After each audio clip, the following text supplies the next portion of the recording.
International Environmental Politics and Sustainability. Introduction. The 21st century has brought unprecedented environmental challenges that transcend national borders. Among them, climate change stands as the most pressing and complex, reshaping the landscape of international politics and diplomacy. As the global community grapples with rising temperatures, sea level rise, extreme weather events, and biodiversity loss, environmental sustainability has become a core component of global governance. This paper explores the political dimensions of climate change, the evolution and implications of global environmental treaties, particularly the Paris Agreement, and the role of international cooperation in addressing transboundary environmental issues. Climate change and international politics. 1.1. The political nature of climate change. Climate change is not only a scientific or environmental issue, it is deeply political. Its causes and consequences are rooted in patterns of economic development, energy use, and global inequality. Industrialized nations, which historically contributed the most to greenhouse gas emissions, face growing pressure to lead in climate mitigation and finance. Meanwhile, developing countries argue for the right to grow economically, while calling for climate justice and financial support. The politicization of climate science, especially in major emitting countries like the United States, has led to fluctuations in climate policy depending on changes in political leadership. Furthermore, the uneven distribution of climate impacts, e.g., small island nations facing existential threats versus major powers experiencing milder effects, complicates consensus building. 1.2. Geopolitical tensions and environmental security. Climate change exacerbates existing geopolitical tensions. Water scarcity, desertification, and resource competition are increasingly linked to conflict, especially in vulnerable regions like the Sahel, the Middle East, and parts of South Asia.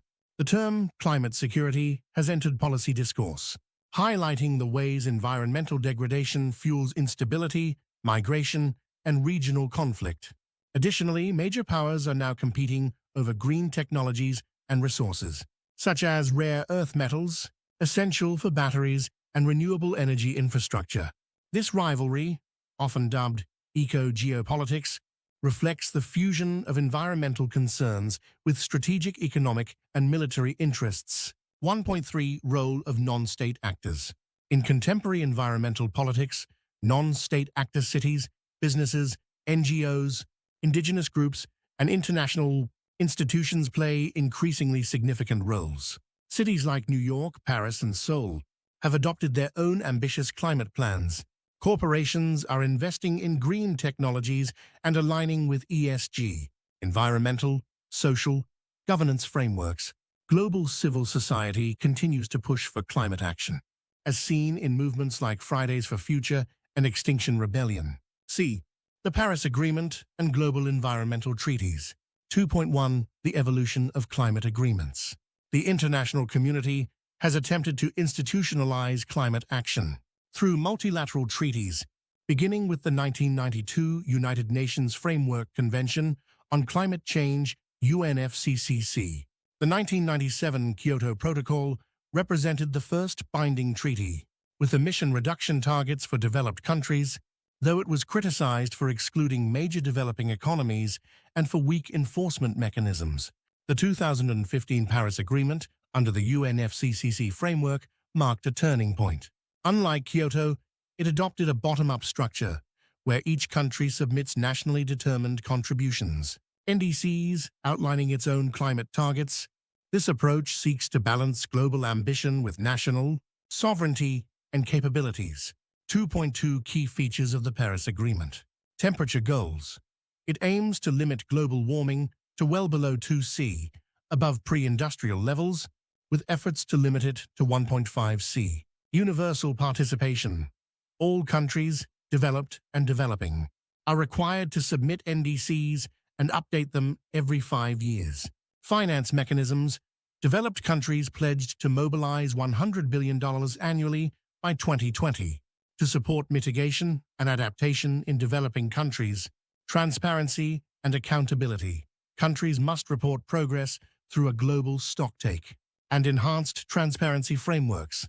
Despite being a legally binding treaty, the Paris Agreement lacks punitive measures for non-compliance, relying instead on normative pressure and reputational accountability. 2.3 Implementation and Challenges. The Paris Agreement has achieved near-universal ratification. However, implementation remains uneven. Many countries' NDCs are currently insufficient to meet the 1.5°C target. As of 2024, the world is on a trajectory toward 2.5°C warming, unless deeper cuts are made. Challenges include lack of enforcement. The treaty depends heavily on voluntary commitments and peer pressure. Financial shortfalls. Climate finance pledges have fallen short, especially for adaptation. Developing country concerns. Many developing nations demand greater equity, technology transfer, and support for loss and damage from climate impacts. C. Environmental issues and international cooperation. 3.1 Transboundary environmental problems. Environmental issues such as air pollution, water scarcity, deforestation, and biodiversity loss do not respect national boundaries. Examples include transboundary air pollution. Industrial emissions and forest fires in one country can affect air quality in neighboring regions, e.g., Southeast Asia's haze crisis. Water resource conflicts. Shared river systems like the Nile, the Mekong, and the Indus have sparked tensions over water rights and dam construction. Marine pollution, plastic waste, and overfishing affect the health of global oceans, necessitating collective management.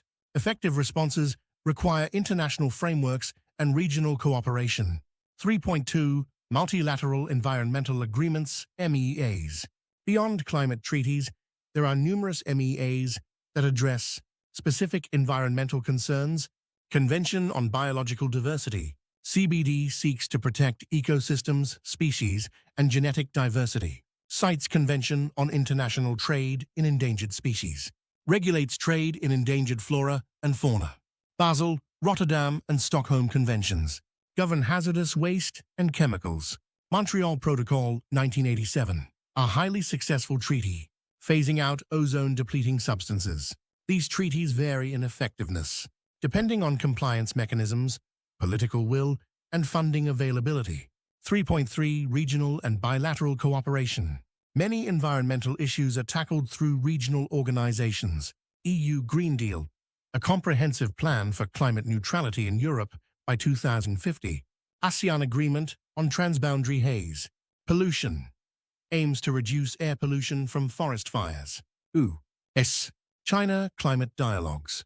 Although strained, these high-emission countries have periodically resumed bilateral talks on clean energy and emissions reduction. Regional cooperation often allows more tailored solutions, greater flexibility, and closer alignment of interests. 3.4 Global institutions and norms. Institutions such as the United Nations Environment Programme, UNEP, the Intergovernmental Panel on Climate Change, IPCC, and the World Bank play vital roles in coordinating research, setting norms, and funding projects. The IPCC's assessment reports synthesize scientific knowledge, informing policy decisions and global negotiations.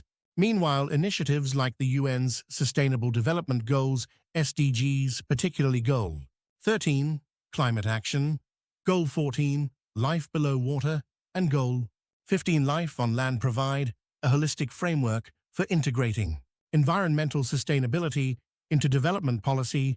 D. The path forward, strengthening environmental governance. 4.1 From negotiation to action. The next phase of environmental politics must prioritize implementation, accountability, and systemic transformation. This includes decarbonizing the global economy through renewable energy, electrification of transport, and carbon pricing, scaling up climate finance, especially for adaptation, resilience, and loss and damage in vulnerable nations, fostering innovation in green technologies, circular economy models, and nature-based solutions. 4.2 Justice, equity, and inclusion. A just transition must address historical responsibilities and ensure that workers, communities, and developing nations are not left behind. Concepts such as climate justice, intergenerational equity, and indigenous rights are essential to building inclusive, sustainable futures. 4.3 Strengthening multilateralism. Multilateralism remains the most effective avenue for addressing global environmental threats. While geopolitical rivalries challenge global unity, climate diplomacy offers a unique opportunity to rebuild trust and forge collective action. Reforming existing institutions to enhance compliance, ensuring equitable representation of the Global South, and integrating environmental goals into trade, finance, and development policies will be essential. Conclusion. International environmental politics lies at the intersection of science, justice, and diplomacy. Climate change, biodiversity loss, and environmental degradation are not merely ecological concerns, but tests of global solidarity, equity, and governance. The Paris Agreement and other environmental treaties offer vital frameworks, but their success depends on sustained commitment, cooperative action, and political will. In an era of converging crises, the pursuit of sustainability must become not just an environmental imperative, but a central pillar of international relations and global ethics.